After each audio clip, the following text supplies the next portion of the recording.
Ahojte, vítam vás pri druhej časti nášho hokejbalového magazínu. Ďakujeme vám za všetky vaše pozitívne ohlasy k minulej časti a poďme sa spolu pozrieť, čo nás čaká dnes.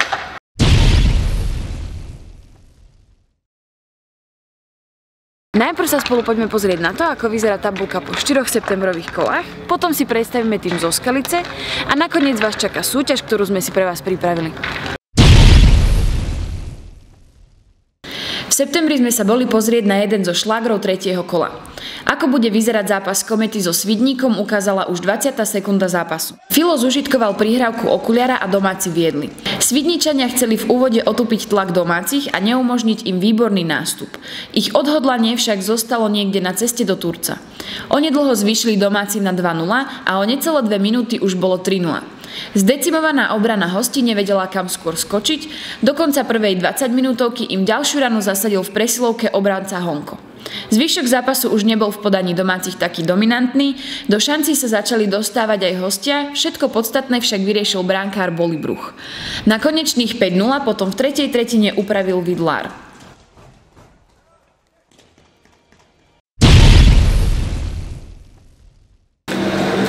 Dnešný zápas sme prehrali viac menej v prvej tretine alebo v prvých 3 minútach, kedy sme inkasovali dvakrát.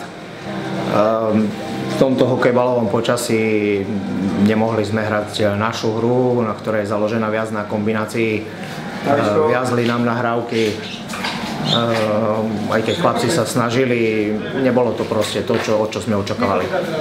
Zo začiatku nám to padlo, mali sme kľud na hokejkách a už sme to len držali nejakým spôsobom. No, Maťo vlastne sa zlepšuje, ja si to len tvrdiť zo zápasu k zápasu, ale to nie len tento rok, ale už vlastne odkedy dostal príležitosť ako jednotky, my sme nemali dôvod nejako meniť alebo hľadať niekoho iného do brany. Čiže ja len dúfam, že tá jeho forma bude gradovať až do, poviem to možno tak ambiciozne, do play-off. Máme za sebou odohrané 4 kola nového ročníka Extraligy sezóny 2016-2017. Krátky pohľad na tabuľku ponúka niekoľko prekvapení, tým najväčším je asi postavenie Považskej Bystrice. Mužstvo je momentálne na 3. mieste a to sa naozaj nečakalo. Zvlášť potom, ako sa 3 roky po sebe hráči Považanov boria s rozdielnou výkonnosťou počas jesene a jary. Prvú časť sezóny majú vždy slabšiu, tentokrát túto štatistiku obracajú. Výborný vstup do sezóny majú aj všetky 3 bratislavské kluby a nie je prekvapením, že v prvej štvorke sú poukladané vedľa seba. Medzi nej sa vtesnili aj hráči už spomínanej Považskej Bystrice. Líder LG Bratislava je navyše jediným mužstvom bez prehry. V strede je to veľmi vyrovnané, pelotón uzatvára Svidník. A to sa rovnako nečakalo. Nachádzame sa v kráľovskom meste Skalica, kde sme si prišli predstaviť ďalšieho účastníka Extraligy a vedľa mňa stojí Radek a Milan, ktorí nám prišli povedať niečo málo o histórii tohto klubu. Skalický extraligový tým alebo skalický hokejbal samotný začal písať svoju históriu v roku 1987, kedy sa začalo hrať na hrisku zvanom Tornádo systémom 3+1.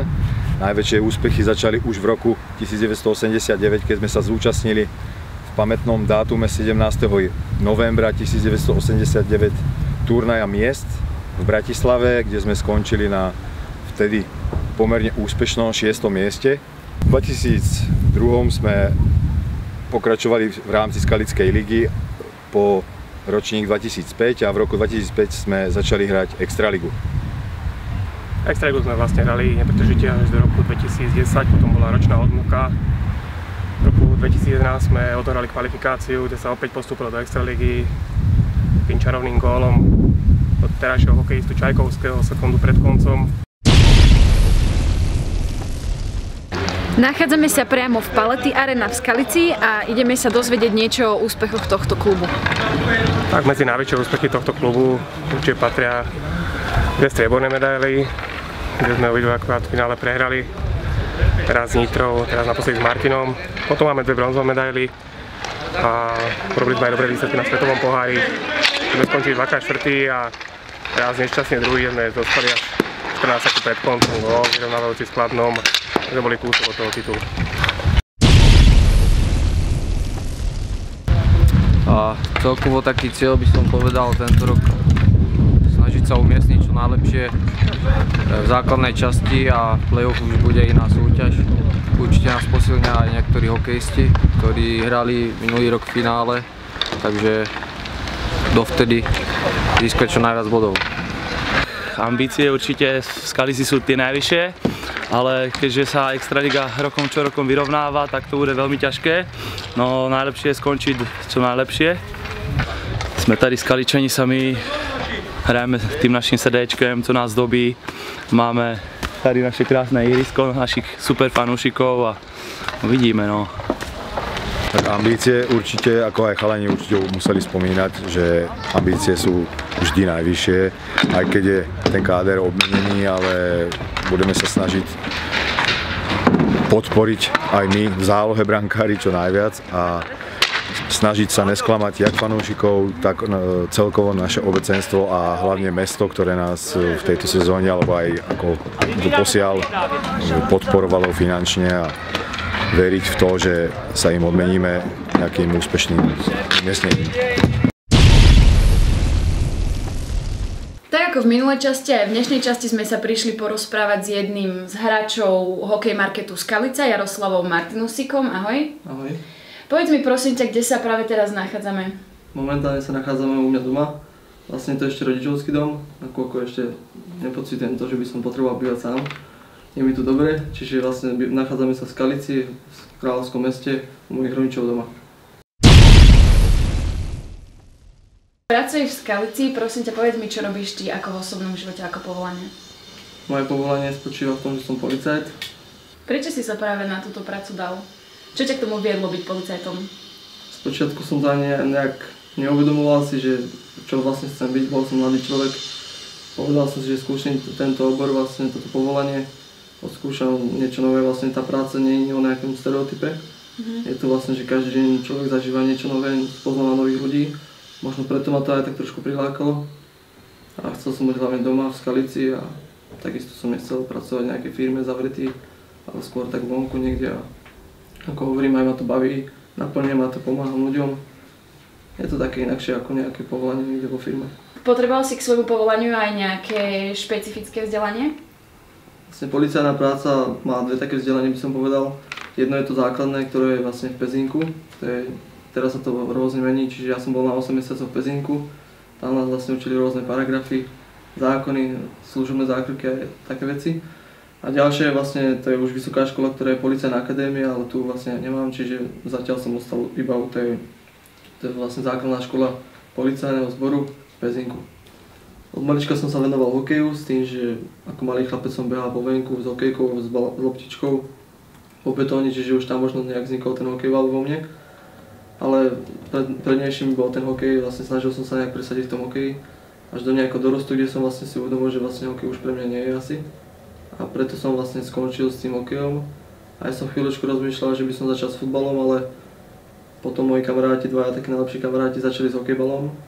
Najskôr som ani nechcel hrávať, som bol taký sklamaný z toho hokeju, že som prestal. Až potom nejak sme sa rozhodli, že by som mohol aj ten hokejbal skúsiť. A neľutujem až do dnešného dňa toho, že som vlastne v tom čase začal ten hokejbal a som veľmi rád, že som vlastne tam, kde som.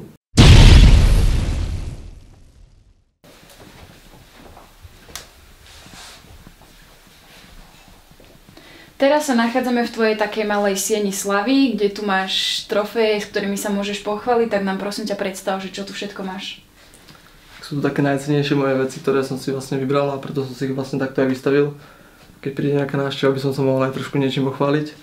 A začneme tým začiatkom, vlastne keď som sa prvýkrát dostal do nejakej reprezentácie, čo bolo do 18 rokov. Vtedy sme vlastne skončili na 2. mieste v nemeckom Bejrúte. To boli v roku 2009, keď boli moje prvé štáty v reprezentácii. Na ďalší rok som sa dostal na svoje prvé majstrovstvá sveta, ktoré sa konali v Rakúsku. Tam sme skončili na 3. mieste, to bolo v roku 2010. O rok na to som sa dostal vlastne do mužskej kategórie reprezentácie. Tam sme obsadili takisto 3. miesto. To bolo v roku 2011, ktoré sa vtedy konali v Bratislave. A vlastne o 2 roky na to, už keď som sa vlastne dostal do tej pozície, že už som bol vlastne muž, už som nepatril v tých juniorských kategóriách, tak som o 2 roky sa absolvoval v Kanade, co sme boli v St. John's, tam sme vlastne vyhrali zlaté medaily, stali sme sa majstrami sveta. preto bola vlastne medaila vystavená hneď vedľa tej tretej. A o 2 roky opäť sme vlastne obhájili titul majstrov sveta z cugu. A preto som si vlastne dal zaramovať tieto 3 medaile vedľa seba, nakoľko si ich cením najviac. V októbri nás čaká celkovo 5 kôl, pričom dvakrát to bude dvojkolo. Hrať sa nebude 15. a 16. októbra, kedy má liga reprezentačnú prestávku. Najbližšie dvojkolo je na programe v 1. októbrový deň, v sobotu 8. októbra sa hrajú zápasy 7. kola a na konci mesiaca 29.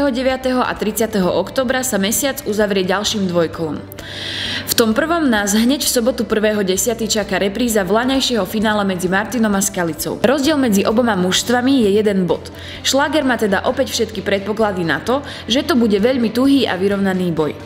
Záhoráci majú Martinčanom čo vracať, v Turci sa im nikdy veľmi nedarilo. Na druhý deň sa v Kežmarku predstaví líder LG Bratislava a v tomto zápase bude chcieť Kežmarok pretrhnúť šnúru neúspechov s týmto súperom na domácom ihrisku. O týždeň neskôr sú na programe derby zápasy a ako je známe, tie nemajú favorita. O kráľa Turca sa bude hrať v Martine a Bratislavu čaká derby LG Jokerit.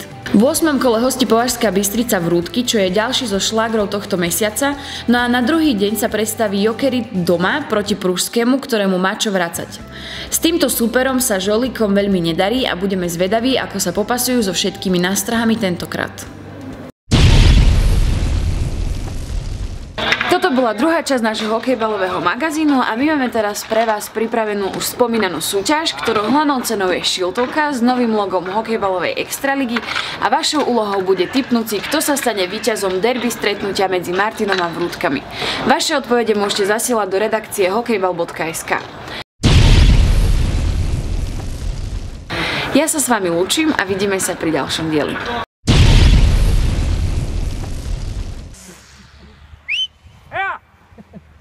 Ideme točiť, daj si pauzu, prestávku chvíľku, dobre? Môžeš? Daj si obednajšiu. Daj si cigaretu, pivečko. Lebo niečo ideme točiť, vieš, chvíľočku.